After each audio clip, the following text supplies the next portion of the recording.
Dude, I was very much surprised at the fact that you can get so much essential shit too. So I got the wife beaters tank tops, and I didn't know it would come as Amazon Essential brand or yeah, Amazon Essential Essential branded. brand, yeah.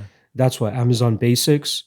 Amazon Basics, yeah. I wonder how many other branches they actually have though. My HDMI cables, Amazon. The new ones I ordered, Yeah. Amazon Basics. Two Yeah. for $10. They're wicked. I prefer Amazon though, just because there's somebody you can actually trust. And even this mic right here, I think I was telling you yesterday, is that there's a little bit. If you listen very closely and everything is off, and except this is on, you can hear a little bit of a crackling, but it's not very noticeable, right? Okay. So I'd rather. I looked on the website and all they said that you have to do is they send me postage, and they're already sending me a replacement right now. So I might even get the replacement before I ship this back out, so I can actually hang on to this, Yeah. not worry about it because And then ship it back, yeah. yeah, it should be in like I had a little bit of a kerfuffle with them actually getting all this shit. Remember I was telling you they canceled my order and then they fucking put Yeah, it back yeah. on. But Besides that, yeah. everything else has been great. Like I got the postage already. I just got to print it, and yeah, I already have the packaging. You just put it back in the box, drop it off to Canada Post. Done. That's all I do. I just tell people, I'm like, if you have anything that you might need to return, just don't destroy the box. And Exactly. Put it right back in that same box. I was lucky though, because like the next day is the day that I started crumpling them up, and then Rob came over, and then we started doing it. He goes, "Yeah, yo, there's something up with this one." I'm like, I can't figure that shit out. Like I put the headphones on. I'm like, "What are you hearing?" And then he just cranks it all the way up. I'm like, "Oh, okay, I hear it now." Oh yeah. He's hearing it on like the lower setting. My hearing's terrible. Do you remember in university? I don't know. Well, okay. This was when I was in first year, so you were probably like high school still. Yeah. When they had this ringtone that you could turn on that adults couldn't hear. So it would be like a screeching at a certain frequency, and as soon as you activated it, anyone young would be like, "What the fuck?" Like Seriously? it's a screech, and no adults could hear it. I couldn't hear it. I was 18 at the time, so that. Are you that sure it's not tells somebody you- that was playing a trick on you though? No. Are you sure? During calculus class one time, in a hall full of like 300-400 people, I Yeah. turned it on and everyone around me went like, "What the fuck is that?" Like everyone around me, I couldn't hear shit. And my Are you friend, kidding me? my friend beside me goes, "Oh my god." And he like this, and I'm like, "What the fuck?" And I'm trying to turn it off, but I can't. Oh, it hear was anything. you. Yeah, I did it. I did like 3 times, and one girl in front of me What are you finally went, she's hearing? like, "Can you stop doing that?" And I'm like, "All right, my bad." Wow. Yeah. I would love to hear what that, or I guess I don't even know if I'll be able to hear Yeah, it. it's ridiculous. I had it on my Crazer, I remember. Oh my God. That was my first ever phone too. Yeah. It was like a thing that some kids would do. They would put that as their ringtone for texts or calls so Wow. that teachers couldn't hear it, but they could. That's crazy. I've never heard anything like that. No, I was okay. very like I've heard of, remember when the iPhone first came out, they had all these like stupid apps. Like I don't know if you remember the beer Ringtones. one. No, not even ringtones, but there's a beer app where it looks like you have beer in your phone and you tilt it this way and like it slowly gets shit like that. Remember they had I a gun remember one that. too? Like Yeah. it's shaped like a gun and you press a button and it pretends like it's shooting. We're like, That was oh just to my show God, you, this yeah, is what apps can do. revolutionary, Yeah. dude. Show you where it's going. Because I think it was like grade 9 or grade 10 where I actually first started getting the iPhone and all that stuff. And then my friends were playing it. There were all these like I saw grade 11 or 12 is like iPhone, iPod Touch. I would say iPod Touch is a lot in school, like not the phone. I'd say one of the first bigger games on like those old apps like iPhone was Doodle Jump. Do you remember? Did you ever play any? No. Like oh man, at lunch, like, we would always my do that first shit. phone was at 18 and I got the Crazer. But well, yeah, my phone. first phone was crazy too. But like, I didn't play it on my phone. My boys all had like the iPhones and all that shit. Yeah. and they'd be like, "Yo, check this game out, Some- Doodle Jump," or like Helicopter or some shit. Salman had the iPod Touch. That was about it. Okay, but did that? iPod Touch was an iPhone without the phone part. True. So it was still dope. Like just the fact that this small device was like it could connect to Wi-Fi and get internet. It was like, holy shit, this is incredible. It's not a dude. computer. Yeah. Like what the Like fuck? even just getting to a Wi-Fi and using Yeah. it, like this is incredible. I would much prefer that just so you can kind of stay away from like the communication of everybody in terms of like Yeah. like when we go to like You a could cottage do weekend or some shit. Just give me this. I know. Yeah. Well, the only Unplug for difference the between a rest of the world. tablet and the phone is literally the calling, speaker and the yeah. mic part. True. Because yeah. even the apps. But you can even every time anybody uses that, you have headphones that probably have a mic on it anyway. Exactly. Right. Exactly. That's kind of like So, standard now. Tablets are kind of phones. They just don't have SIM card slots. At I this point, there because even when the way people communicate, it's not through texting, it's through apps. You can just get those Yeah, on WhatsApp. tablets. You can WhatsApp get is like the WhatsApp on your go-to tablet. for everybody now. You could use it on your tablet. And you can even make phone calls off it now too. Yeah, Right? Like half the time my mom's just calling me off of fucking WhatsApp calling. I'm like, dude. use the Yeah, regular call. yo, We have the same fucking line. the other day, I just burned and I'd come upstairs and my mom's like, Tony. I'm like, what? She's in her room. She's like, come here. She's like, here, talk to G from India. I've never met this man before. And she gives it, she's FaceTiming him. She's FaceTiming him. Yeah. Oh, I'm that's like, even worse. oh, hi. That's She's like, then he starts going on. When are you coming to India? When are I you getting know. married? I'm Yeah, like, yeah, yeah. I'm like, oh, okay, yeah. And then as soon as I got a second, I'm like, I'm gonna, good night, I'm gonna get back to mom. Mom, don't ever do that shit And again. I was like, what are you doing? Dude, that's my biggest fear. FaceTime? That's my biggest After fear. I Like, burned? you know when you're walking closer to your mom or your dad or whatever it is, Yeah. and they're like, "Oh yeah, Tony's here, Tony's here." You're like, "Please don't be FaceTime. Please don't be FaceTime. Please." Hi, hey, hi. Great to see. Long time. How are the kids? That was actually the first time I've ever seen my mom do a FaceTime call. I didn't know Oh really? You didn't know she had I- that capability? No, I knew she could do it if she Yeah. wanted to, because she knows a lot about WhatsApp. True. Because she's done in like just calling to India through the Wi-Fi and stuff like that. But Yeah. I don't even know if that was WhatsApp FaceTime. I don't know. It was just full screen, so I couldn't Yeah, tell. WhatsApp FaceTime has like Is their it own good? video calling. Video calling is what it's Yeah, called. video It's calling. decent. Like It's I haven't decent. really had any issues with Yeah, it. it wasn't like if I'm whipping the phone around, it wasn't like perfectly clear. True. It was obviously a little blocky, but you can see the person perfectly. So I was pretty impressed with it. Even like the lag in the lips and stuff. I'm like, this is pretty good. That's been my biggest concern with like having guests on Lockcast, which is the one that I do by myself. Okay, yeah. My concern has always been the delay. Like the Kenny Florian and John Anik podcast, they do a decent job with it, but they're still like talking over each other and delaying a little bit, right? Start to talk for 3 seconds, then the audio comes in, and you have to stop again. Yeah, It's very that is minuscule. annoying. Like That's annoying.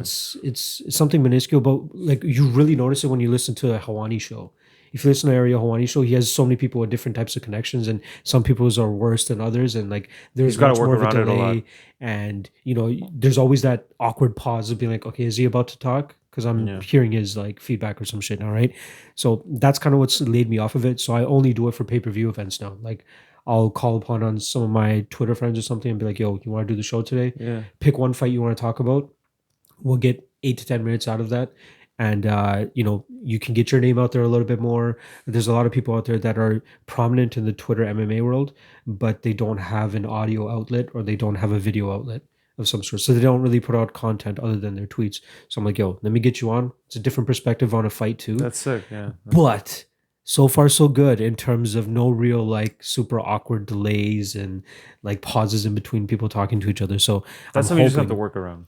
Yeah, I know I'm going to run into it eventually, Mhm. but it's better than, you know, I think it just adds another wrinkle to it as well. Speaking of the Ariel Hawani show, I didn't hear him on there, but I heard about his appearance through Post Wrestling Podcast. Yeah, those John guys Pollock are great. Yeah, recapped it those guys 'cause are awesome. He's got to do anything wrestling related, right? So Kane was on. Oh, Kane Velasquez. shit. He was on the show, but he's like, Kane is clearly like an awkward guy when it comes to I listened to that acting and podcast stuff. actually. Yeah, so It was what he weird. was It was so describing weird. was Yeah, yeah. already making me cringe. I'm like, I can't listen to this. He was talking about how Kane was talking to Ariel as if the shit that happened in wrestling Was real. with Dominic Yeah, was yeah. real. Yeah. So he's like, yeah, I'm just looking forward to getting back in there Yeah. with Brock, and like I'm gonna go check up on Dominic later. Yeah. And it's like, Yo, I listened to it. and John Pollock was like, he's like, oh, dude, you got to know your audience. Yeah. Like, you don't do that on the Ariel Hawani show. Like, know your audience. He's like, the MMA fans are not going to give a Yo. fuck, and they're just going to be like, what the fuck are you doing? Helwani even called him out too. He goes, "Yo, Kane going kayfabe on me. I see." He like fully called him out on it, and you hear Kane kind of like giggle in the back. But like every time Helwani would ask a question, like, "Oh, why is this something that you wanted to do?" and all, he goes, "Brock was beating up on Dominic, and it really like pulled me the wrong way, so I had to go in there and go and do something about it." Then he goes, "Oh, it's something." This was what I found weird. When it felt like he was kind of trying to be a little bit more genuine and not play kayfabe, he was saying that this is something he's wanted to do. Yeah, that makes since sense. Being a little kid. Yeah. But that's the thing.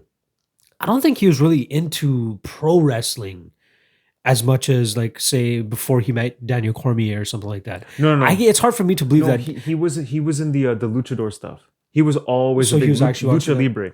That's why Okay. he did the Mexican wrestling. That was always his Okay. thing. But I think now he's just getting shit tons of money from WWE, so he's gonna do their shit.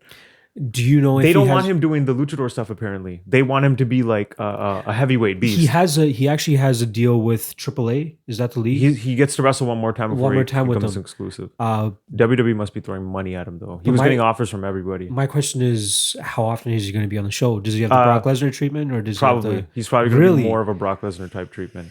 I would say. That's tough for me to believe, just because he's like WWE fans don't really know him. More often You know what I probably mean? than Lesnar. He might have like a Ronda Rousey type deal where he goes full time for a very short span and then just stops all at once. Like she just did it for a year. I think I think she's Kane. pregnant now, right? Yeah, she wants to Okay. start a family. I think Kane will have less of a schedule than her. Like not every show, Mhm. but more of a schedule than Brock. But then maybe just be done after 2 3 years. I don't know. Yo, he's taking to the lucha libre style like crazy. That was nuts. It was unbelievable. The first fucking clip His somebody showed me size- of him doing it. He did like something jumping off the ropes, Hurricane black flip or Rana some and stuff. shit. I'm Yeah, the like, Hurricane Rana. I was like, what I'm the watching. fuck? I'm like, Kane? What? He's Yeah. moving like Rey Mysterio. What the fuck Yeah. is going on?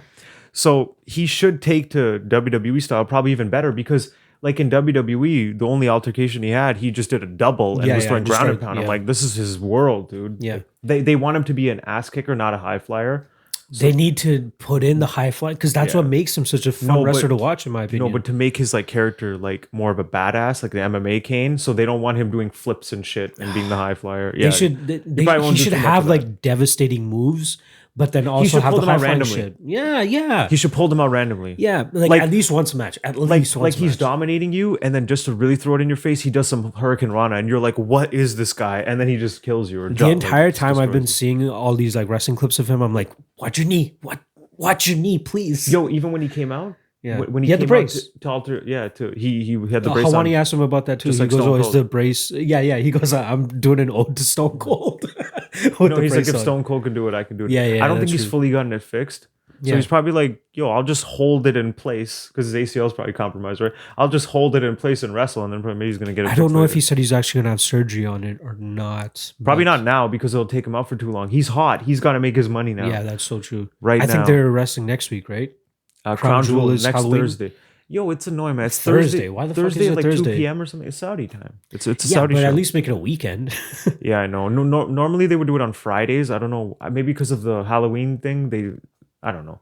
Dude, Is how? Yeah, yeah. It is the you, 31st. you know how good of a deal it is for them? The government's paying them. So they don't care how many people attend the event. They're getting a flat fee. So wait, they're not getting regardless. ticket sales or anything like ticket. No. It all goes to the government, pretty much. The government, then the government is paying- has paid them like 60 or like 50, 60 million For that one show? per event or something. Yeah. What? So they're getting more than any gate they would get. Wow. Or I think, okay, I honestly probably have to like Okay, fact check. that really, shit. really fact check those numbers. But I swear I remember reading an article estimating like based off the revenue, like when they released their statements, their financial statements, the revenue for like that one of the crown jewel events they did before was like 45, 50 million maybe. And then they might be getting more now. But either way, they don't That's still care. ridiculous, They don't care how sold out it looks or anything. They're getting their flat fee. They don't give a shit. I think that's kind of like the UFC pay per view model now too, where I think they're getting a flat fee from ESPN. Oh yeah, from ESPN. For right? I think it's like baseline 300,000 buys or 400,000. And then after that, they get like a little. They bit get a extra or cut. something. Yeah. Because ESPN takes most of it, but they'll also get a bit I don't of know it. who the fuck made that deal, but 300,000 buys is now really tough for the UFC to Yeah. crack. Was it 300? It might even be more. man. I don't remember the specific numbers on it, but Yeah. it's crazy that there's actually something where Dana said that Khabib is more of a star now than Conor. Yeah. That's where you can kind of Conor start to got be like, this. hey, Another sexual assault hey, allegation. yeah, on him, fuck too. that Oh. guy. I don't want to give too much time on that guy, but like in terms of Khabib being a bigger star than Conor, that's how you can tell that the pay per view model is completely dead. Yeah. Let's be real, because they don't. Khabib talks the most now in terms of like, I guess having the most name value, but it's going to be hard for him to put that into pay per view buys. But again, they don't really give too Okay. much of a fuck about. Do you know pay-per-view any buys much estimates now. for the Khabib Poirier pay per view? I haven't seen anything. They're not going to release any of those numbers. Ever since they went over to ESPN Plus, they are not They're releasing really those numbers. Let's hush-hush. be real, man. They're not going to. It could have. They don't It could have to. done a lot. He's so big in Russia, and there's a big population. The there. only time we'll hear about it is if it was big. So if we didn't hear that it was big, Then it probably wasn't that good. You it don't think probably he wasn't did- massive. Like Yeah, I know. I You don't think guarantee. he got like what 600,000-700,000 just based off how many fans he's got over there? I would be surprised if it was more than 6. Okay, yeah. That's kind of 650 even. I'll give him an extra Because 50,000. the card sucked, but then it was all Yeah, it the was card all was about it was Khabib. all It about was Khabib and all about Poirier. Khabib. Well, not even Poirier. It was all Yeah, about no, Khabib. it was just Khabib. It was a Let's be real showcase about fight that. for Khabib. In terms of them cracking that number, I don't know if 244 will even do that.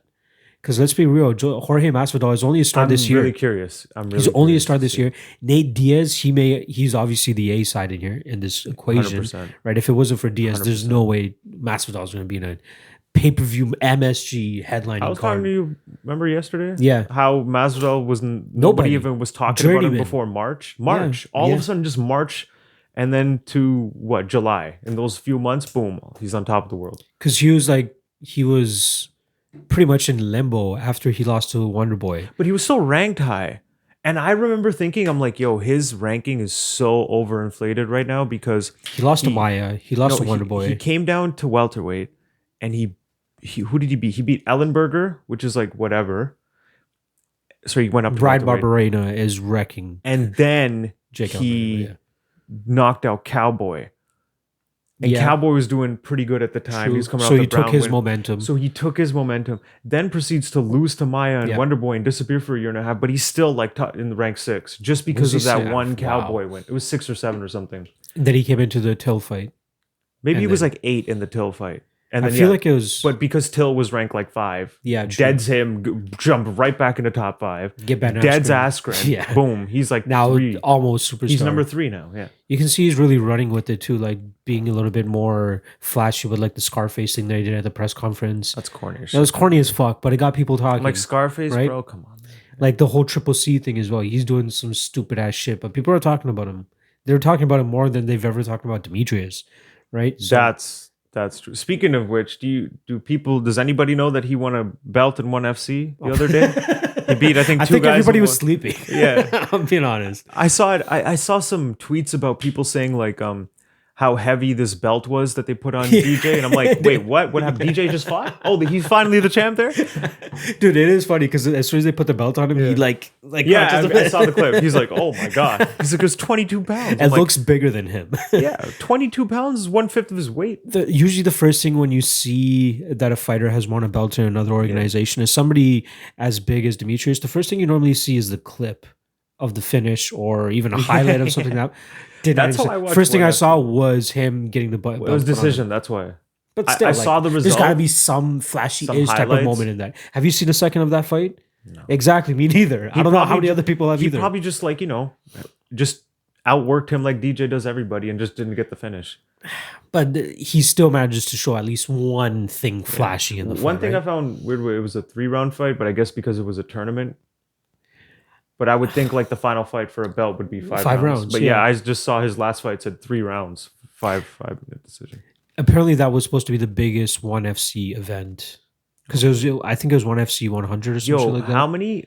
Apparently they kill it though because they have that whole Asian market or a big chunk of it. that. No, I don't know. I don't man. see it either. Like I don't see it being that big, really. But maybe we're just not getting coverage The over only here. thing they have, well, I guess a bit of an advantage they have is that I'd say at least 75% of their fighter roster is from that part of the world, right? Like Yeah.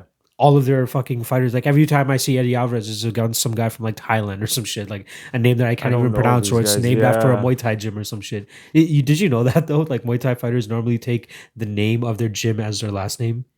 No, what? Yeah. So there's guys out there you'll I see didn't on know that. Topology, they take the gym's name and use it as their last name. So there's a guy named something Fairtex. I think that guy might even be like What the Fairtex guy. fuck? This is total news to me. I no, never knew this about is something shit. that they do. There's actually a guy that's taken on Tiger Muay Thai as his last name as well. Yeah. It's kind of What weird. the fuck? There's guys with like super long ass names because they'll keep their regular name and then still add the extra like. Are these just like stragglers that they picked up and they have no last name, so they just give them? But that's like the Muay Thai culture, though, right? They maybe take it's these just guys that, and they okay. fucking take them from kids and That's how they honor them. they live at the gym and all that type of shit. I'm like, I don't know if I That's would some want to shit. like. I used to work at Grants MMA in Toronto. I don't want to be known as Manpreet Grants MMA. Yeah, You know what I no, mean, like no, the fuck. But that's their whole life too. That is their whole life. But another thing is, I've heard that they pay a lot of the media to be there too. ONE FC. Oh. So Oh. like, whenever you see the fighters entering the arena, It's hilarious how they fucking try to make it look, because they make try to make it look like very shitty security guards. And the fighters are having to go through droves of media to get from the bus to the arena. So it's just Oh, media like with cameras up, flashing at oh them and shit. no, no, And no, they're no, no, trying to no, just no. like squeeze through everybody. Like they did a very poor job, and I think purposely did a very poor job of That's setting up corny. security there. That's corny, It looks dude. so stupid. That's It corny as honestly fuck. looks really stupid. And they do the whole like presentation of like a medal after everybody wins a fight and shit, and then they take pictures with two bitches Dude, on their sides. this reminds me of something WWE just did. They had the draft. Oh yeah, So Raw's on USA Network and Fox is on, sorry, SmackDown's on SmackDown's on Fox. Fox, Yeah. right? So now they're making it like the draft is USA versus Fox because they're drafting for their their Come their on, their for their networks. brand. So after like Stephanie would just come out and announce the first round of draft picks, and it would be 3 picks for Raw and 2 for SmackDown because 3 hour show, 2 hour show. True. So they would do this, and they would sometimes cut to a war room, and it would just be like the executives in a boardroom reacting. And they're like, here's the USA executives reacting to Alexa Bliss being traded to SmackDown. Oh, throwing their pen down and stuff. And then someone else, here's the Fox executives reacting to Randy Orton being picked to SmackDown. Yeah, we did it. Yeah, Randy. And it's like, dude, then on the Raw for the second day of the draft, they were playing, I'm pretty sure, the same clips. It was like the Come same. on, they're it's the same recycling it. people and stuff. Oh, You could tell they were just like I don't think they knew who the person was. They were just playing the clip. They're like, okay, now look happy. Yeah. All right, we got it. Perfect. Now look like you're upset that you lost this pick. And it's like, all right, cool. it's like playing like the WWE video game, and you get like the same fucking. WWE does the cheesiest stuff like that. Like there was one thing where Roman's walking by and someone pushes over scaffolding to fall on him. Oh, I think I've seen that. And it's like 7 camera cuts, and there's suddenly somehow a camera on the ground as he's falling. And it's like, what are you fucking doing? Make this look authentic. What are you? This is so stupid. I'm pretty certain most of that shit is like pre-recorded as well, so it's not like they do it live on the spot. So they should be able They to do it some and that one was funny because the scaffolding falls. Like you just see Roman go, "Oh shit!" and then like literally next scene, you see scaffolding and you just see legs. No, come sticking on. out, just dead, just legs like this, just dead, flat, totally flat, just That not just looks. moving. That sounds like a cartoon. It sounds It's like a cartoon. God, When damn. WWE does that shit, it's so cartoony. My quick yeah, question that's about some- this whole war room thing though: were those actual executives? Honestly, Or they're are they probably like WWE actors? writers Right. acting as Fox and USA executives. That's so dumb. Yeah, Like, I I, don't. I wonder how much pull they actually have in terms of saying which network wants which guys. Oh no! Behind the scenes, yeah, there were certain picks where they're like, yeah, like Fox wanted Brock, so Brock is now on SmackDown because Fox wanted it. It's, But yeah, yeah, I guess it is politics. At Fox the end is of the paying day. for that. And in between, when they cut back, they would actually go to like Fox play-by-play analysts to like analyze the picks. Fuck you. Yeah, and you Oh could my tell half of God. them don't know anything about WWE. They don't want to be doing this shit. The funniest like reaction I remember from it, I think I sent it to you, is when Ariel Helwani was doing the NBA drafting, and I think they had. Oh, it was when they were determining the order of the top 5 picks. Okay. And he's a big New York fan. Yeah, right? yeah, So he yeah. was on ESPN doing like a live reaction thing, and when he saw that New York got the second pick, I think it was the third pick, he whipped out his phone, fucking his pen. He was like so pissed, and it's inaudible too, so you can't even hear them, but you just see him fucking like lose it. Probably one of the funniest reactions I've ever fucking seen. I don't know how I it's can not a never get meme into more that. often than not. I could never get into that. There was one guy I knew at Canadian Tire, like where I work. Yeah. He would take the NHL draft day off. Oh, Like, and just somebody's sit done that there for and like wa- NFL draft. Yeah, I'm and like, stuff this too. is I'm like, crazy. I don't give a fuck. Even when I watch those sports, I just didn't give a shit about Shout out to the score. Just look at this fucking. Anytime there's a pick, there's a notification. What's the difference than watching it like on fucking TV? I don't see what the exhilaration is of that. I don't get it. I would just get just as exhilarated watching or I just getting need the the event. notification. That's it. I didn't need like play-by-play and all that stuff. My cousin too with NASCAR races. Ah, he would fuck, record. yo. He would record All the 500 laps? pre-race coverage, the race, the post-race coverage. He would record it. Like he would come to my house in Toronto, and before he left Ottawa, he would set his VCR timings up to make sure it recorded, had the you believe cassette that? blank tape ready to go, and he would come back home. You watch all the pre-race coverage, then the full race, every minute of it, every Fuck minute of you. the circling for 3 hours, and then the post-race coverage, and you watch every minute of it. I It think was that's what people might ridiculous. think of us whenever we try to pull that shit off and be like, yo, we need to see the post fight press conference.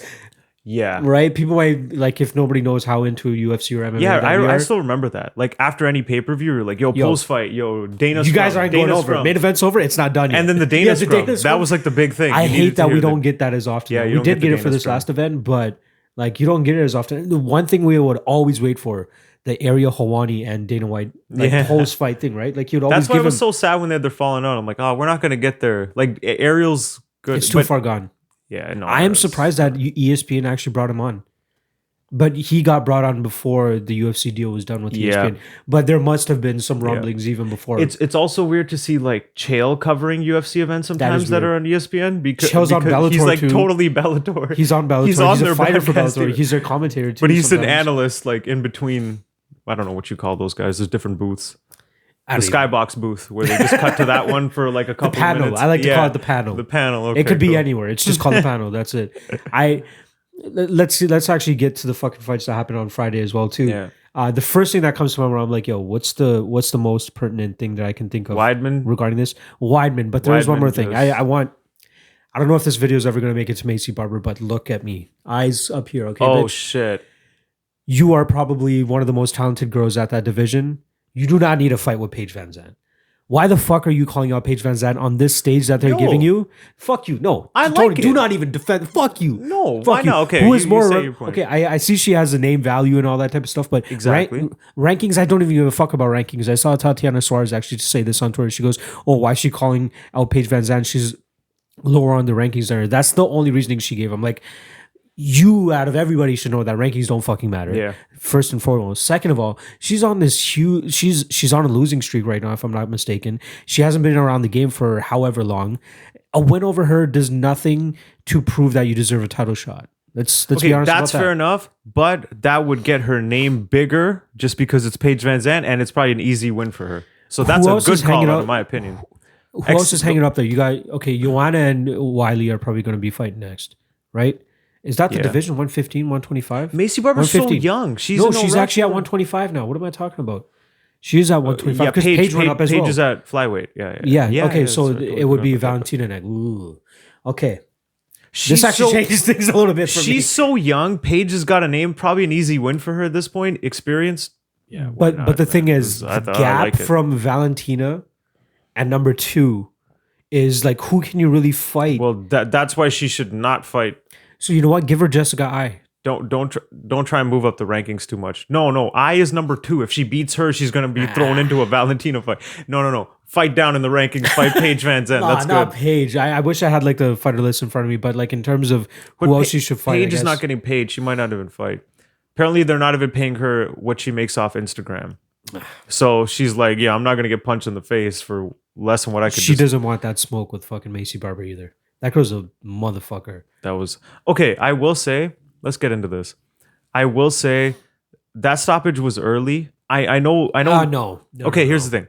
I know people were saying like, okay, I know when you watch the stoppage, like in my opinion, I'm like, okay, I'm okay with this stoppage because she was just getting wailed on. Yeah. However, is there something to it where if those were like two big dudes, like generally in that case, that never happens where it gets stopped standing unless the guy's really out of it. Like she was in the process of throwing a punch when the ref jumped in and stopped the fight. She didn't. I feel like didn't protest the stoppage.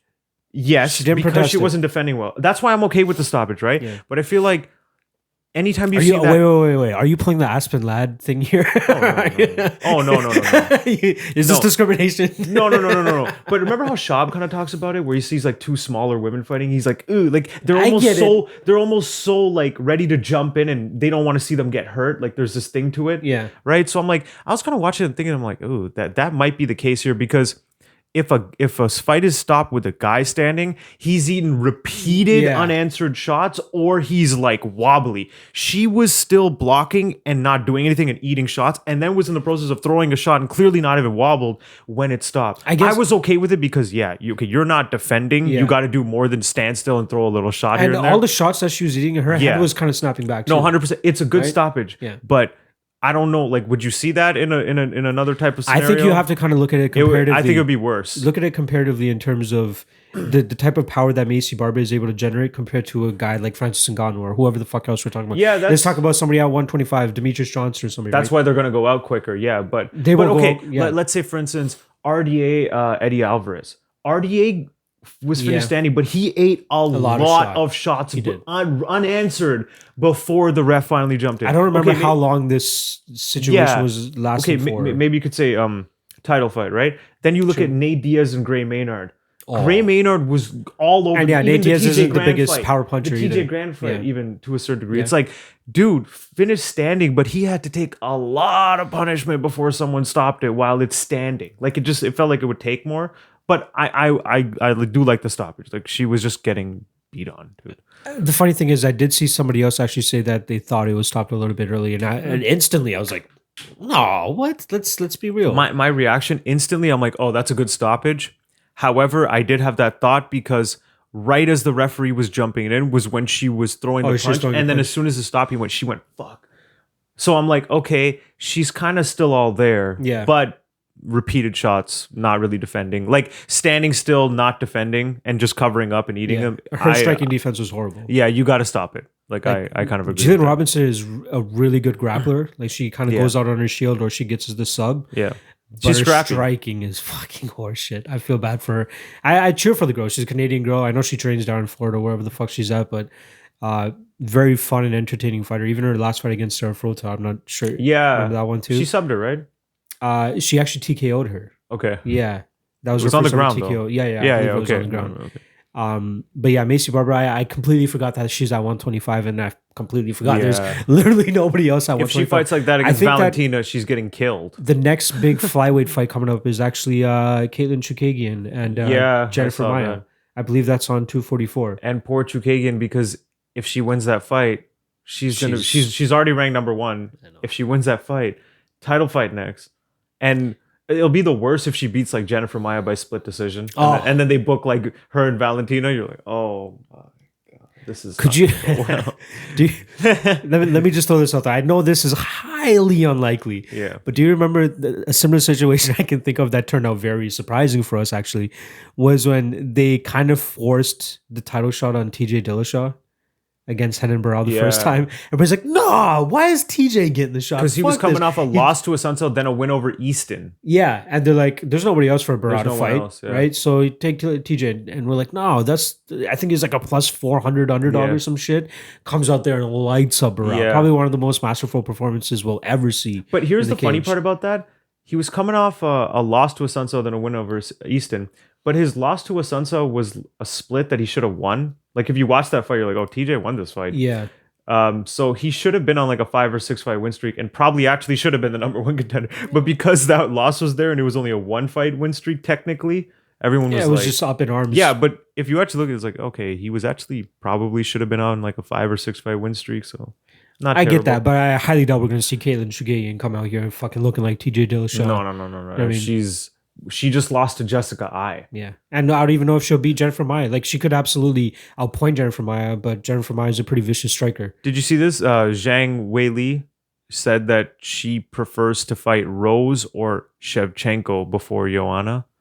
Whoa, So you need to stay in your lane. Chill, you got a bitch. nice win over Andrade. Yeah. Let's Shevchenko, not go though, barking at the big dogs yet, bitch. that's a different level. Yeah, man. what the fuck? Valentina Shevchenko, in my opinion, should be the bantamweight champion right now. I think she beat Amanda Nunes. I think it's gonna take Shevchenko to beat the champion at 115 at obviously 125 pounds. And maybe a contender or two before we even think about putting her back at 135. Plus, I think there's a lot of rumors out there that Amanda Nunes is probably going to fight, 1 or 2 more times then She's call it? not going to right? fight much. I mean, they're already running out of opponents, and we've already heard rumblings about it before. So, like, Yeah. you got GDR rematch that does nothing The for her. I've Cyborg already boat has TKO'd her in the officially first sailed round. too, right? So She's already got the win over her. There's no one else in that division left, really. that's like enticing. There's one girl. Aspen Ladd, I guess, but she needs a win. Fuck lad. She's number 4. Caitlin Vieira. She Oh yeah, finally just Caitlin got a. Vieira. She just got a fight booked against. Long layoff after the Zingano win. I Yeah, can't remember who she's fighting, but she has a decent fight coming up for her. and technically rankings wise, if she gets another win, Juliana Pena. But I don't think she'd have much of a chance against him. Vieira fought Pena, right? Am I wrong? No, Vieira fought Zingano. Zingano, yeah, fuck. But she hasn't fought in a while now. Yeah, I think she had missed weight surgery or though something. too. No, I don't think so. I swear she might was be like off on that. like 1 or 2 pounds heavy. I'll make sure to have the laptop Okay, set yeah. up for the next one. But all good. no, that's like the only other possible contender I could see for Nunes at 135. 145 is a shit show. You know what I mean? Megan Anderson got to win. It doesn't exist. It doesn't exist. Like There is no division. there is no division there. They should do. You know what? Just give Megan Anderson her moment to shine. Give her the title fight against Amanda Nunes. Let her get what she's supposed to, which is She a just title got her shot. confidence back beating up a scrub. Like I don't think she would have the no. confidence to accept a fight against Nunes right now. I hate her so much. Like I don't know why. she'll probably lose standing, and Nunes will definitely maul her on the ground. Like she'd have no chance. She would get murked on the feet too. Like Yeah, there you go. She'd probably lose standing. Yeah, no. And You're then right. if she does somehow, let's say get rocked and want to take it to the ground, she's way more disadvantaged there. Like that's a bad fight. Did you watch the Molly McCann and Daniela Belbita fight? Did I? I swear I had that in the background a bit. Yo, I would highly suggest Yes, that you I watch saw. that fight Okay, again. I have flashes of it. It was not. Watch that fight again with the knowledge that Molly McCann was a minus 600 going into that fight. Yes, 'Cause yes. it was probably the No, worst showing. No, I've ever I fucking seen. remember. Actually, okay. Now I'm getting like flashes back. I Yeah. kind of had it on the background, but I was in and out. The first round, I remember thinking, I'm like, isn't she like a minus 600 Yeah. and she's like And she losing this probably round? lost that round, yeah. Or it was close. Yeah. And then she just squeaked by the second and the third. I'm like, yeah, this is I awesome. don't know if there's a one part where I think she hooked on some sort of submission. I think it was a choke, rear naked or guillotine or whatever. And she kicked off the cage and put herself in even a worse position and lost the submission.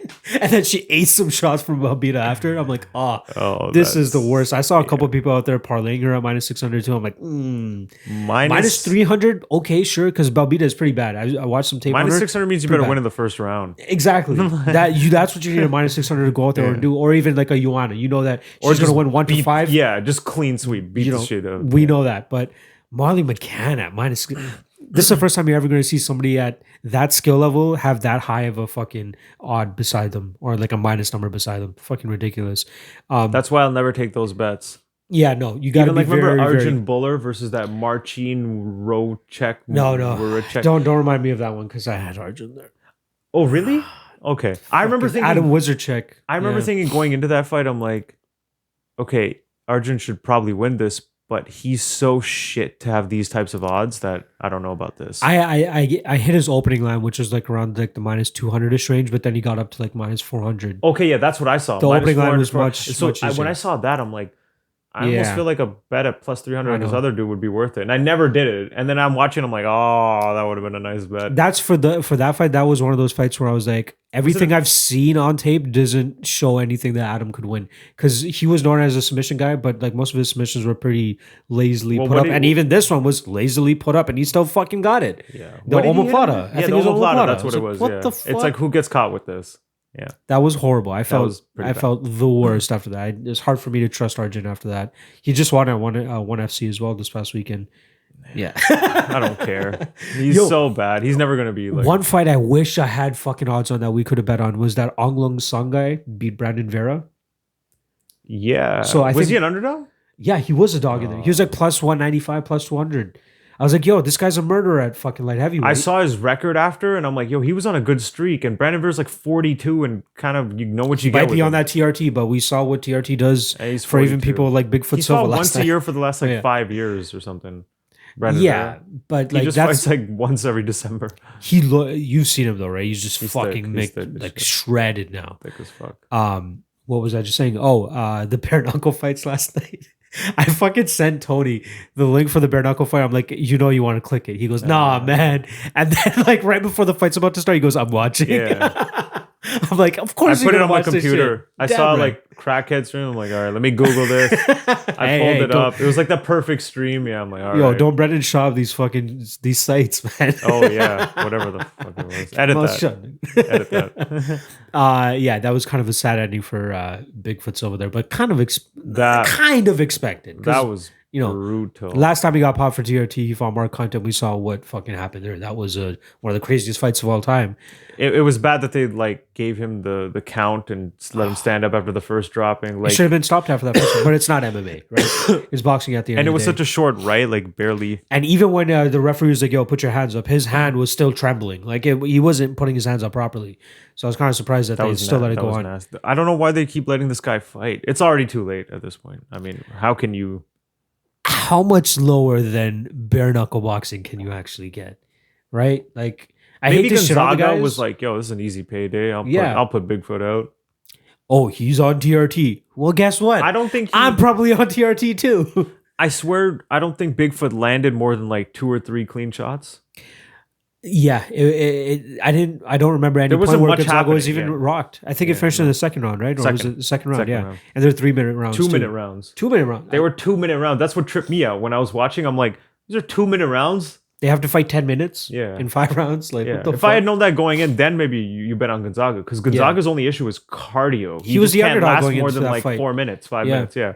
But if it's like, what, the whole fight's 10 minutes and you get a break every 2 minutes and there's no grappling and all that exhaustive, like maybe that's a bet on Gonzaga. Did you hear the ring announcer like leading up to the fight? Did you see what his catchphrase was? No.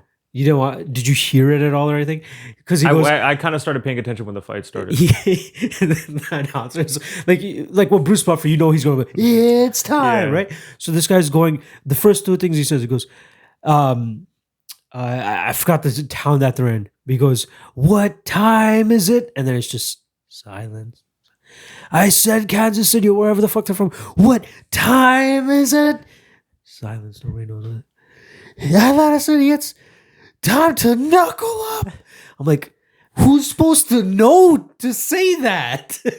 Like, he was into it. You could see the referee behind him, like, I don't know. If you're not a big name, then why what makes you think people are going to know what the fuck you're saying? Why would your crowd shtick involve asking them a question? They're not going to know the fucking Twice. answer to it. Yeah. Twice. Like, normally when you're at like a Raptors game or something and the crowd announcer is like, yo, defense, and like people slowly start to get along with it because they know what the fuck they're supposed to say. Nobody had any idea what this guy had to do. I'm like, he probably worked on that so hard. Oh my! But you got to know what you're doing, dude. There's no self-awareness happening. No. There. Yeah. Like you like, let's be real. Guys like that should know the type of fame and popularity they actually have. Don't be asking the crowd questions. If you want crowd involvement, give them an easier question. Mm-hmm. Like, and then once you're big, you can start asking them because they know you. But like, you got to get. I don't to even a know his high name. level. I still don't remember his name, but still, He's never gonna get big. Clearly. it's time to knuckle up. Fuck you. No, Even Bruce Buffer doesn't ask a question, and he could. No. If he asked one, people would answer, but he doesn't even do it. That's just not the right approach. As soon as Bruce Buffer says like live from Kansas City, everybody knows right away. Yeah. It's time. Like, everyone goes silent too, and just lets him do his thing, yo. Bruce, do you think? Boo-boo? But this guy just fucking killed me. Yeah. We haven't even gotten to touch on Weidman and Reyes, so let's fucking get into that. Okay, yeah. Then- So before I first saw this though, yeah. tweet of the week by far. Somebody tweeted out, my boyfriend just leaned over to me and said, if Greg Hardy is allowed to use an inhaler for his fight, Chris Weidman should be able to have a helmet. Let's be honest. That was gold. I just got to give a shout out, but continue. You're going to say. I'm really upset that all these like pickers influenced my decision to not bet the house Kenny, on Dominic Reyes. Ian Parker. Because when it was first Shaw. announced, I said to you, I'm like, Dominic Reyes at minus 155. Yo, bet the house on this. Why the hell is he only minus 155? Then, I'm listening to Anik and Flo. They both pick him. And then Schaub's talking about how Reyes is a blue belt on the ground. So I think Weidman could get him down. And I'm like, okay, you know what? Maybe I should just stay away from this fight and I'm not seeing something. Maybe Weidman can actually do some grappling here. And then the fight happened, and that's exactly what I thought was going to happen. I thought Dominic Reyes would be too big for him to get down, and then he's going to light him up on the feet. And that's literally, he didn't light him up. He just punched him once and that was it. I But think Adnick said it as well. A lot of people are saying that, Volkan was able to get Reyes down, so Weidman should have no issues getting I him down rewatched either. the Vulcan fight after. I mean, But Reyes is like, yo, I wasn't expecting Volkan to take me down, but I am And- expecting you to take me down. and Now try to take me Vulcan never down. held him down at all. Yeah. Like he got right back up. He worked to the cage, got back up. I rewatched that fight again. I still You still like. think I Volkan still won that think fight? no. I had Reyes. Oh, yeah, Reyes won that fight. I was Sorry, one of yeah, I remember you like the commentary. I'm like I'm listening to the commentary while the fight's happening live. I'm like, especially round 2. yeah.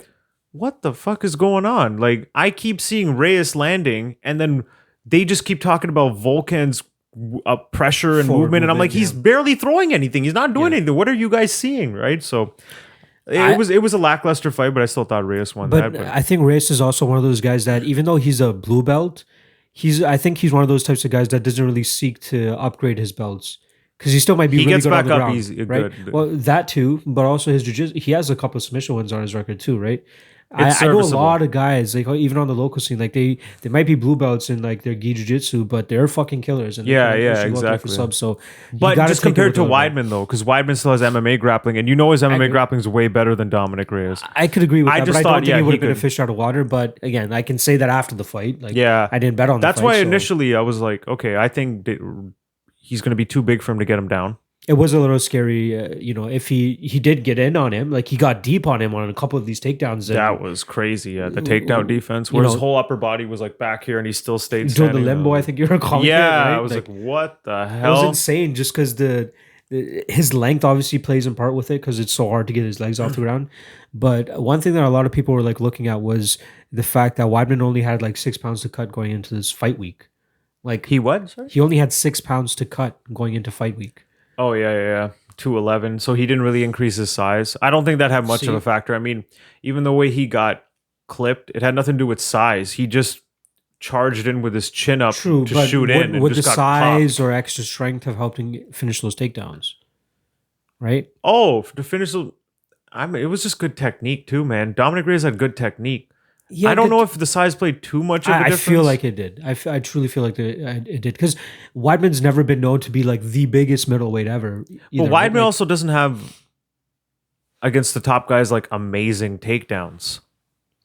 Like he gets guys down, yeah, but he's not like known for like just running through guys Like and easily Khabibing taking guys, them down. yeah. Yeah, like He's not he Khabibing struggles guys out too. here. So I don't know. I didn't think it was too much of a factor, but it probably didn't help. I'm seeing a lot of people are giving Dominic Reyes like, all right, title shot. Let's just put him into it right now.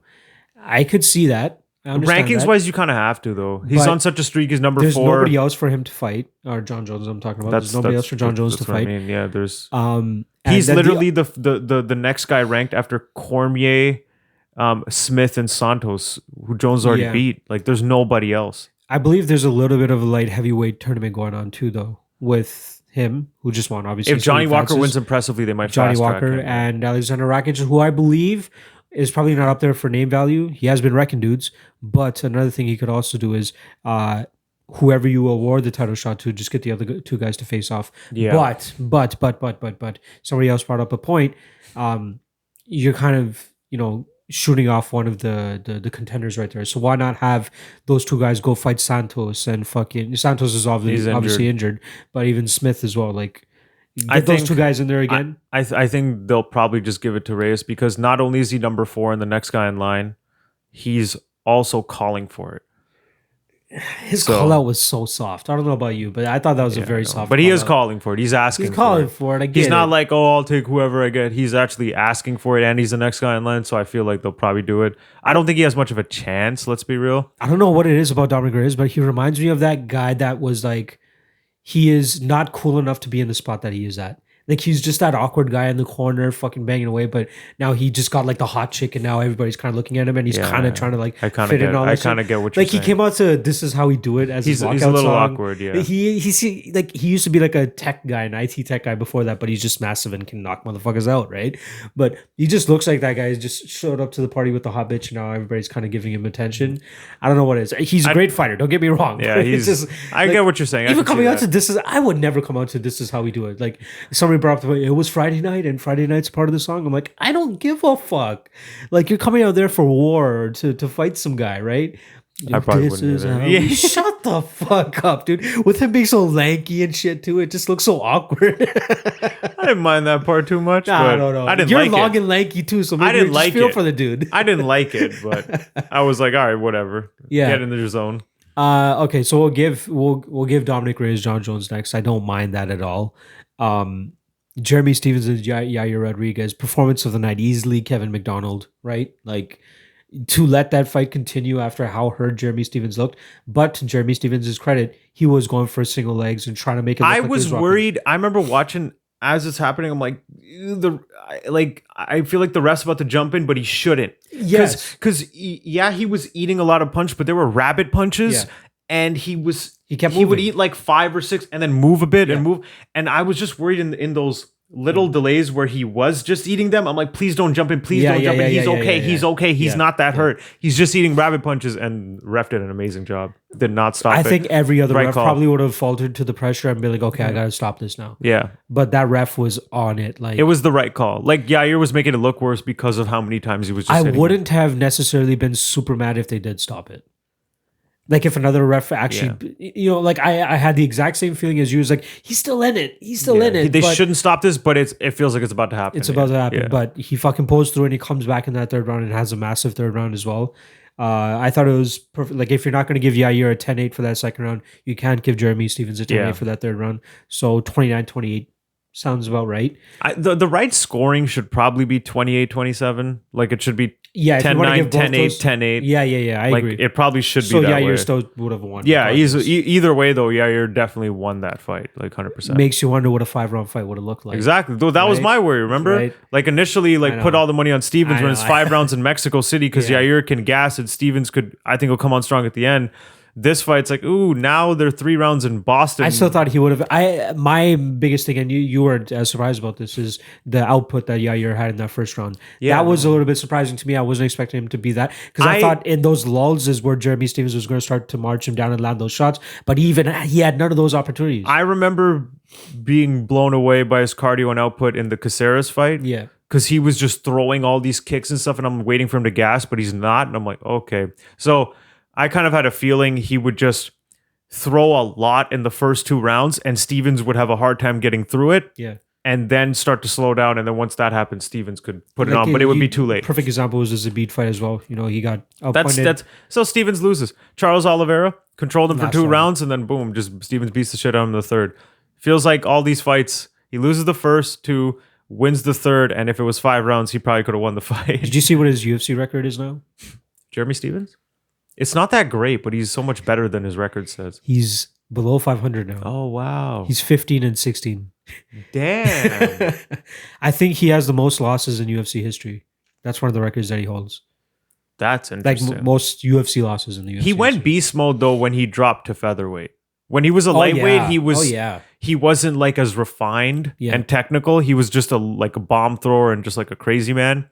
But then as soon as he dropped to featherweight is when the new version of Stevens happened. He's kind of lucky that He can beat anybody, man. He came in at the right time because he just seemed like when he first started off in the UFC, he just seemed like one of those guys that was like, I got nothing else to do. Fun fight. He's just gonna be a fun fight. Yeah. But now he's actually putting shit together. It's unfortunate that it's always, dropping the first 2 rounds. Fuck. I really wish that we got the 5 rounds there. You know what I mean? Like, especially with all the bad blood. For that went into Stevens' it. sake, yeah. I wish. I really believe that they became friends after that second round. How can you not all right, you got me, but I'm still in this. Like, I think I even saw Yair smile at the end of it too. I'm like, okay, the beef is over. Beef is squashed. Maybe for him it's probably after the third too. It's like after the beating I put on this dude, now he's beating my ass in the third. Like you gotta respect That's that. like the best outcome you can have. If Baseball anybody's bat ever to had the a- body. To survive a body Yeah. kick like that. Yo, the sound on that, that was fucking ridiculous. Yo, to be in that much pain with your body, but also at the same time have the wherewithal to grab singles, block your face. Like, Yeah. do you know how much willpower that takes? Like everybody in that situation probably like, no, I just want to Yeah, stop. I'm yeah. out. I'm out. He's in this pain and fighting Yeah. another trained fighter through it and surviving, and then comes back and wins Ridiculous. with it. It's like, what the fuck? He just kept tucking He's his head so and getting tight. that single, Yeah. the single leg attempt, even though he Yeah. wasn't finishing on it. That was ridiculous. I was kind of scared that Yair was actually going to go to a choke as well, because I feel like during all of that chaos, he probably would have been able to find his But neck. Stevens is hard to submit, man. Oliveira had his Even back with for all like that 2 rounds. chaos, He's hard. being rocked and all that. He has shit. good submission defense. That He's was hard to crazy. finish. Was there anything else like super notable on that card? Like I can't really think of anything off. You know, what else was on that main card? I guess you had the Pena decision with Frivola. I didn't watch the fight That was too the fight. much. But that was the card before, dude. Oh, was that a We can different still card? go over that. I don't remember. Was that a different card? Okay, I don't know. They're all blending together Yo, for me this now. stretch that we're in is like 11 straight weeks, and I think the last one is November 16th. That's the last consecutive weekend. At this point, I just get disappointed when there's a weekend without a UFC. Me too. Because I'm like, what's happening? But yo, here? there's two. Why are they slacking? 2 weekends straight without UFC. Yeah. After November 16th. But there's probably going to be a whatever Bellator else. thrown in there. It's decent. It Yeah. kind of bodes you over. Well, they're head to head this weekend. Actually, not really head to head because the Singapore card is like early All right, morning. what's the upcoming card? Oh, this is the morning card with Askren and Maya. Askren and Maya is The in card's morning, weak though. 8 a.m. Yeah, it's okay. There's a Is couple it? decent fights on Okay. there. I can't remember. I love that fight though. That fight is like Stevie fuck Ray yes. against Michael Johnson. Decent fight. Okay, Michael Johnson needs to rebound after getting deaded by Emmett. I can't remember whatever the fuck else. Maurice Green's on it. Jeff Hughes is on it. Didn't they fight each Cyril other Gane. last time too? Yeah, 2 fights ago or something like that. But Cyril Gain, remember that guy, the Jack, like Cyril. The big the big black guy. Yeah, the big black Yeah. dude. He's okay. he's fucking I scary. remember that guy. Who's he fighting? He's fighting another Jack black dude, not Jack really, but like a bigger black dude from Contender Series named Dontel Mays. Okay. So that's an interesting fight. Jeff Hughes is fighting the last guy that Cyril Gane just knocked out. Actually, You know what's funny is how you hear rumbles coming back.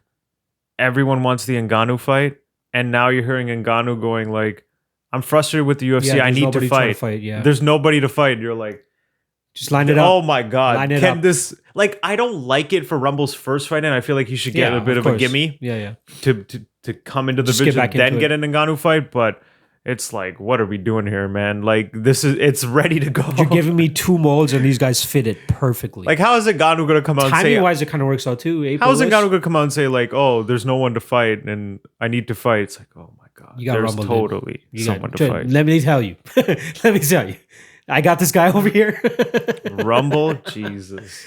I don't know. But he what I said would March do. or April, and Ngannou's not going to wait that long. I'm pretty sure It's end of October now, and if he was to get into he's a training already camp, itching to fight. he would want at least a 3-month training camp. So from November, December, January, No, February. I think if they get him in Excuse me. on December card, 245, 244, he would take Too it. soon.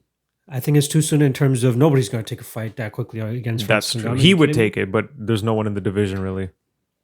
Alistar doesn't want that smoke again, but he's fighting fucking Walt Harris. I think next month. Maybe if Walt Harris wins and he wants to do a Gets quick a quick turnaround, turnaround. like just deads over him. He could get like into title contention immediately. Hey man, you're It's older, possible. you're on your run. This is the time to do it. It's possible. And over him is a winnable fight for him, just strictly based Easy, off of like easily winning, speed winnable. and power. Athleticism. Walt Harris's problem is his output because like somebody's worried about his cardio and his ground game. But Yeah. he's super athletic and he's quick with his hands. He's one of the like, biggest like torsos and upper bodies I've Yeah. ever fucking seen. if he just fights smart, like he could knock anybody out. He has ATT behind him, so right, like you got the coaching and the game planning behind you. That's 100% a fight I would not bet on because Overeem could take him down and TKO him pretty easily, Oh. or even beating on the feet. But then Walt Harris could just one punch. You dead don't him. trust his chin. Like that was my concern with Weidman too. I'm like the over 1.5 was like the underdog money here. I think it was like plus 140. I'm like, if Weidman's able to, if his chin can hold up, he could probably like grapple fuck him for at least a round and a half. Obviously, that didn't happen. I didn't think he right? would get dropped so quick, Yeah, but that was a beautiful Yeah. combo too by Dominic Reyes, moving back, left straight down the pipe. yeah, just Oh. boom, just planted and hit him because Weidman comes out with he got too close in the range with his chin out, Yeah. and then you could tell he's about to go for a takedown, and just gets popped. That That's was it. stupid. And then he did not expect the hammer fist to finish him. Because Oh, yeah, Reyes yeah, went yeah. to this side, so Weidman's probably waiting for like a left Yeah, coming yeah. down here, and he just Bang. one hammer fist, and that made him all loopy, and that was I it. think he like took 2 shots where he looked both. Like, Yeah, the first one clearly like rocked him again, and then I think the second one probably like put him dead, and then he was just loopy. That was I'm more so brutal. excited for Douglas Lima and Rory McDonald this Yeah. weekend. Oh, that's this weekend? That's this Okay, yeah. weekend. So That's it's the fight. I said That's they're the head to head. fight. They're on the same day, but scheduling wise, it's going to be different times. It's at So nighttime. yeah. And then the Singapore card starts at 8 I a.m. think 8 a.m. is main card start time. That works for me actually. prefer that. I'll probably like wake up I around that prefer to time. wake up and then just skip through in between rounds and skip through fights and all that shit. I think yes or Friday was the first time I watched a full UFC card from beginning to end, and I won't lie though, the pace actually wasn't that bad. Because ESPN does it up. Well, ESPN even is better with the pacing. If you Way noticed, better. their last prelim fight started at 8:50. I'm I like, was yo, they're running against the clock. I was right actually here. What's gonna going on? I was gonna message you that too. Yeah. I'm like, man, they're really hoping. And it was so funny because I was about to message you how it worked out perfectly. Because who what was the fight again? Charles Rosa and Manny Bermudez. Yeah. So they literally finished up his interview at 8:59. I'm like, wow, this guy Timing. should get a bonus in the back because he finished the fight exactly when he needed Yeah. to and got in an interview and finished right on the schedule, right on You time. couldn't be more Like, come on on, point. man. That was fucking crazy. If I was Charles Rosa, I'd be like, that yo, I happened need a to bonus somebody. for that shit. Somebody told me that happened to them at the Tampa card as well, where Ryan Spann and Devin Clark, I believe, were the last fight of the prelims, And then Span put him out, and right? Spann put him out with that choke. I think it was second round or something like that. But yeah, like they're getting really close. I'm interested to see what's going to happen, right? Because that I'm was actually surprised. that was an ESPN Plus prelim card, I believe, and then ESPN2 main card. So they had to go on to Oh, because it's television. streaming onto live tel. Okay, so in that case, they can probably like keep playing the prelim while starting, I guess, like the intros and shit for the main card because it's a True, but different how would they channel. do that? But yeah, that would because it's the same people doing it. Yeah, that's what So unless they have pre-recorded shit ready to go, right? that'd be. Yeah, they're cutting it close. I don't know didn't why get this that. shit like intrigues me. Like it's just This was timing, like right? JDS and Kane. They started that fight with 20 minutes left in the broadcast, and I'm like, this is a 5-round potential. The first one. Yeah. Oh my god. I'm like- the first Fox fight. Yeah, remember it was Yeah. supposed to be a 1-hour broadcast time because they're just showing the one fight, and they had 40 minutes of like pre-fight stuff, and then by the time the fight started, it was like 20 minutes left. I'm like, You they guys better hope it for doesn't go quick- to a yeah. You decision better or hope 4 that Kane rounds or doesn't something. wrestle And fuck then him. one round they got lucky. No, I guess not lucky. That was kind of disappointing for Fox debut. 20 How long was that? That was less than a minute, wasn't it? Yeah, Fuck. like they didn't really get to fight much. that was unfortunate. I'm glad like we still haven't seen what they would do in this situation, so maybe next week we'll see what happens. But actually I think that's a full ESPN Plus card as well from beginning to end. Yeah, Singapore card, the yeah. Askren one. Yeah, that makes sense. That's good with the ESPN Plus deal, which is like when they have these just random cards in fucking Singapore or wherever, they can do prime time over there and just worry about streaming it whenever on ESPN Plus. Mm-hmm. That's why Bellator needs to fucking straighten their shit out because who's tape delaying in 2019, right? Like that's the most frustrating part. And they tape delayed on DAZN. Take that what do you in. mean? Exactly, right? They tape delayed on a streaming service. On a streaming service. Yeah, that's ridiculous. What airtime are you taking up? Who else is Yeah, playing? who's making these deals? Like, I just don't get why you would do that. It's the stupidest thing ever, especially in Wait, 2019. is this one going to be on tape delay? Rory and Lima? No. Oh, I thank think this God. is in the US somewhere, Okay, so we're Jesus good. Christ. Yeah, it's Please normally when not. they go like Please overseas. no, yeah. I know when they go overseas is when they usually do the tape delay, and then they do like 2 cards at the same time, same venue. Like, It's really... chill out, Bellator. It's a little weird. We see you over there. You don't need to fucking wave your hands and be like, "Hey, here's 2 fucking events for you guys," right? So Ben Askren, Yeah, I think he's David gonna win Maya. that. I got Ben. I'm leaning a little bit more towards Ben Askren as well. You're right. Like Damian Maya is more of a controller when he gets these guys Yep. onto the ground. He's gotten way better guys to the ground, taking their back and not finish them. So in my opinion, I'm like, even if he gets those positions on Askren, Askren should be able to defend it no problem. And Askren will probably actually be the better controller in terms of getting better positions. Yep. The wrestler generally wins in the position war. Yep. It's just the if his submissions aren't that good, the jiu-jitsu guy can get him. But I just don't see how Maya has a hard time finishing other guys, but he's really good with control. But I actually think Askren's going to out control him. This is one of the matchups for Damian Maya where I believe like he's going to be fighting a wrestler of this caliber, which are like Colby Covington and Kamaru Usman, but don't have the striking ability of a Colby Covington or a Kamaru Usman, who's again, I'd say Colby Covington doesn't have as good striking as Kamaru Usman. He has the volume and the output, yeah, but he doesn't have the technique and type stuff like that. But Ben power Askren's play, yeah. Ben Askren's stand up is piss poor. Let's be honest. This is, I think, the one fight. where the wrestler will actually take Damian Maya down and try to hold him down. Not only that, I think this might be the one fight in years of, if maybe ever, where Damian Maya is going in as the better striker. Like, I think Damian Maya You have a point might want to keep this standing. You But actually have a point there. his problem is, I always find this really weird with really smart guys. Frank Mir, Damian Maya, they come off as so intelligent, but they make the dumbest mistakes in fights sometimes. You're like, how does someone so smart do this? Damian Maya has gassed so many times towards the end of fights, and yet sometimes, like, you remember the Colby fight? He's like throwing insane volume in the first round, and I'm like, what are you basing this off of? You always gas. You know you're going to get tired. What are you doing here? Yeah, it's too much. So his whole problem is, like, he probably can't stand for 5 rounds without gassing and getting tired. He just doesn't know how to pace himself well. Askren has eaten bombs from high-level strikers. No problem. He'll still get a hold of them and drag them to the ground. His striking is so bad, relatively, but he still beats all these guys. That's how ridiculous it is. Just one flying knee. That's it. I truly believe the impact of the flying knee has had an influence on this betting line. Let's be honest about that. Like, I think even if Jorge was to go out there and, like, which is finish weird. him in the second or third minute, with like a legit combination, I don't think he would be as big of an underdog as he is. Or sorry, I think he would be a bigger favorite right now. Compared to just getting starched by that one knee. That one knee, which is totally weird when you think about it, because Damian Maya has no knockout power. Like a matchup versus a knockout loss to Jorge Masvidal has, like, no effect on how your fight with Damian Maya is going to go. You're not expecting Damian Maya to come out there with he's not going to blast it with a knockout or hurt him standing, maybe, like, you know what I mean? Maybe some ground and pound sort of, but probably not.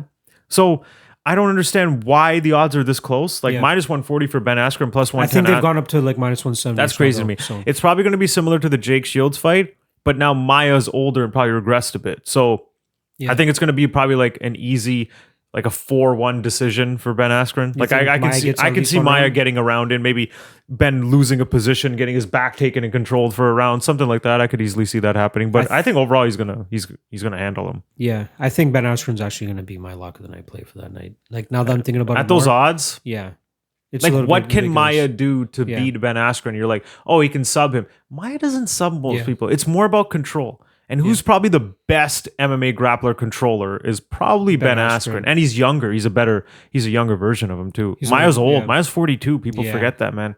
5-round fight, 42 years old, flying overseas. Ben Askren is flying overseas. But Singapore, he's fought there. He has experience there too. That's his home from 1FC. So I don't know.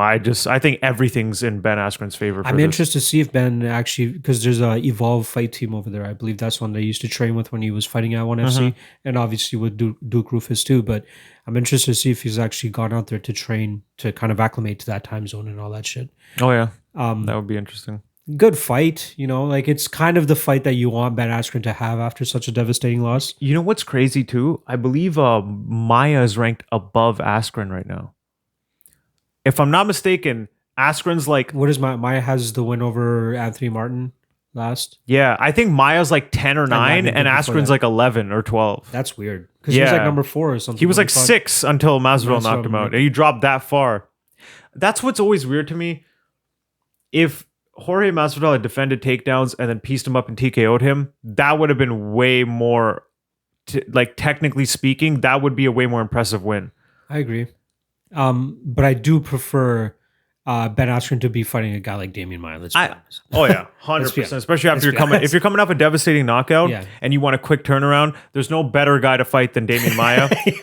Like, he's just gonna put you to sleep. He doesn't even want to punch you. He's not gonna hurt you. He doesn't want to punch you. He just wants to control you and put you to sleep. That's what he's gonna do. I think they could come to like a gentleman's agreement and be like, hey, let's just do this jiu-jitsu style. I'll start on my butt and you just seriously come to my guard and let's just fucking the fight's gonna start with Maya butt scooting and Askren on his knees. Like, you know how John Jones always starts with in that like spider position type of thing? Yep.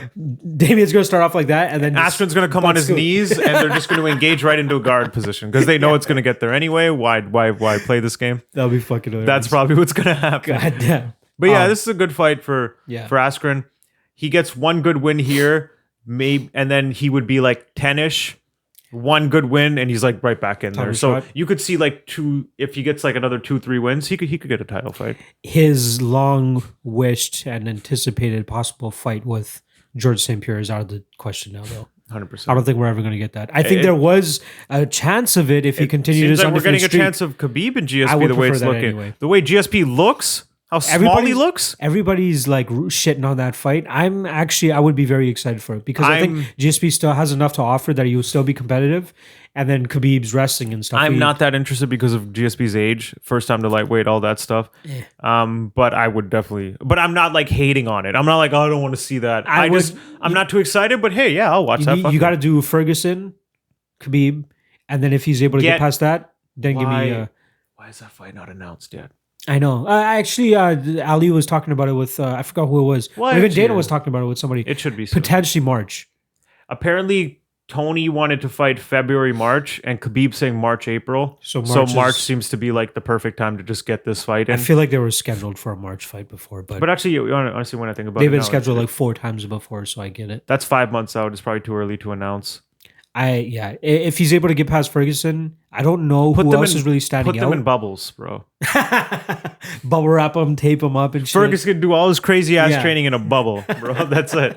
I hope they fucking put that shit together. How are you liking the new space, dude? Yeah, this is dope, man. I was telling you. I feel like it's a better way for us to, because even sitting on that couch that we had at Big Rob's, it was a little awkward, just like, yo, it's good. Like, what do you think about this and all that? This is the more traditional setup. If you see in podcasts, always a single chair angled in like this, because it's perfect camera, but at the same time, I could see you. My inspiration for this was kind of the Whiskey Ginger podcast. I think he has like the best setup for like bare minimum.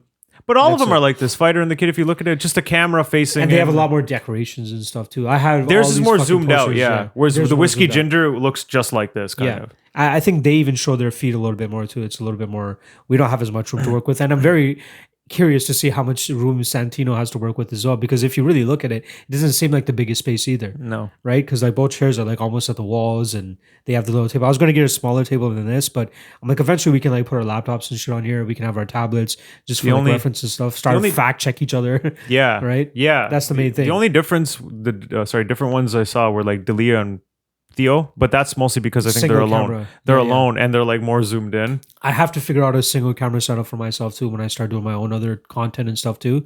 But I kind of figured it out. Just put the camera on that side and sit on that chair that you're on right now. So it's perfect. But it's working out perfectly. Like even like this is talking. Like for people that obviously can't see behind the camera. It's a little bit more of a multitasking room, let's put it that way. We got my studio on one side and then we got my girl's like office stuff on the other. She's in school still, so she can like focus on her shit there. I didn't even take that in. Yeah, like obviously we're studying table. We're still in the middle of the move, right? Like we haven't completely unpacked either. So like all of her shit's gonna be set up over there now. She's like fully into her school schedule, so that's gonna be. Yeah, I was hoping, like, I was thinking that I was gonna have to like have like a collapse mode where I would like have to bring everything in so she has more room to do her stuff. But I just gotta move this table a little bit further back and she's good to go. She has a chair and she's got her. Yeah, she has her like rolly chair that she can put there, and that's no issue. I fucking love it. I think it allows, like, I don't know about you, but I felt like a little bit of an easier vibe talking this way than 100%. It was at his place for some reason. So it's easier to get this done. It's this. Yeah, it's crane your neck this way. Yeah. Rather than fucking straining so much, right? It's better this way, and I feel like, and it's just easier for us too. We were all doing it like every 2 weeks or every like month or something, just because it was hard to like line up our schedules and get down to fucking Big Rob's place together at the same time. That's like 25-30 minutes down the road. So first, I got to meet up with you, then we go. Then it's always happening during rush hour. Exactly. So that adds so much more time to it. Yeah. Too, right. So realistically, we're dedicating like 3 hours, 4 hours to something. Yeah, that was my issue with it. Was like. It's a 1 hour podcast, but it was like 3.5 hours just taken up from travel and all that stuff. Tony just reached my place within like 8 minutes, 10 minutes. Like 12 minutes. 12-minute drive, no traffic, Sunday morning. Yeah, Sunday traffic. That's it. So right? Easy, yeah. And I think Sundays are probably the best day to record too. Right after the event, this was an exception because it was a Friday night card, but normally we have Saturday night cards. So it's good to just have it fresh on the mind, talk about it ASAP, get our thoughts out about it, and then just also talk later. Some shit. I like the free flowing aspect of it. Like that's I like kind it better too. Little compared later to like sticking to like I had a script that I was trying to like stick to and all that. It just didn't feel natural. This feels a lot easier. Yeah, because we always get to those points anyway. Exactly. Like as you're talking, you'll say something that like it triggered the Kane Brock stuff. Oh, one last thing about that. Go for it. Apparently, they did a press conference for it to announce the fight initially. Like, they actually did a press conference to announce I saw a picture Kane, Brock, and Fury Strowman. Yo, do you think Fury can knock him out? I'm just like, on the real though. Do you think he can knock him out? You think he's got the power to put out Strowman? So, anyways, apparently, according to John Pollock, I love that he watches all this stuff and just recaps it for us. He's amazing. He said that Kane was terrible at the press conference. Like, so awkward. Rey Mysterio was trying to feed him lines to make it seem like there's beef and they're trying to big up the fight. And before you leave Kane. here, Yeah. download the Helwani podcast and just listen to his interview. That's it. If you want a nice giggle home, just fucking listen to that. That's it. I've seen the transcript. Who needs D'Elia? Who needs Fighter and the Kids? You got fucking. Oh, funny Cain part is Velasquez I'm on actually Hawaiian. currently listening to D'Elia's podcast. Yeah. That's what I was listening on the way here, and I'll listen on the way I back. finished that. It's fucking hilarious. I love that guy. He has the best podcast. I've tweeted at him in the Consistently past. entertaining throughout. Yeah. Like, just all goofy. He does you don't get any insight about his views on politics It's or not any educational. nonsense. It's not educational at just all. goofy. That's it. I've It's tweeted at just him fun. before, and I don't think he's replied to me, but I said that I may possibly steal his soundboard from him. Just his reactions. That's it. None of the songs that he uses, but just his own reactions. And I have like a board ready for here for us. Just fucking just one of his stupid. Just make fucking sure you let him reactions. know that you're a true baby. Yeah, exactly. Give me a pin, bro. I'll wear the pin. Yeah. And that you spread the hedonistic lifestyle. Yeah, exactly. Log cabin in the woods, bro. I got you. I think that was a successful return from the hiatus. I apologize that we weren't able to get back. Consistent. The whole setup is good. Setup's good. Every Everything's Sunday way we're going to be easier. recording, release for you guys every Monday. So happy Monday to anybody that's listening to this stuff. And we got a lot more other stuff in the works too. So stay tuned for that shit. We can even just hit you with random bonus episodes if we have shit to talk about. Exactly. Because it's so easy for me to just get over here. Just want to stroll in on a Tuesday, fucking stroll in on a Tuesday with the fucking Tune Tuesday meal or some shit. I know Tony doesn't have KFC, but it's all good. Thanks for joining us as always. Check the website, mmalotn.ca. Check me out on Twitter at mmalotn. Tony is also on Twitter, but he never uses it. But you guys can still follow him if you want. At Tunes. I'm not That's on Twitter. CHEWNENS. When did I make that account again? When Long does it say that I fucking time joined? ago. When does it say that I joined? I think it was like 2011 or something. Yeah, I remember I told you, I was like, I think I made it 2013. Then you looked, it was 2011. Yo, if I'm we like, get some what the fuck? heat behind his follower account my or God. following, I'm sure he'll fucking download the app and probably get right on it. So That'd we'll be the see. day if I get on Twitter. I'll have balloons and streamers and fucking confetti here the day I see him actually fucking tweet out, and then we have an episode together. Twitter So would probably send me an email. Like, we see that you this is- finally joined. this is irregular activity. You sure you don't want us to fucking drop this or something? Fuck. They'll kill me. All right, thanks for joining us. We'll be back next week, next Monday. Peace out.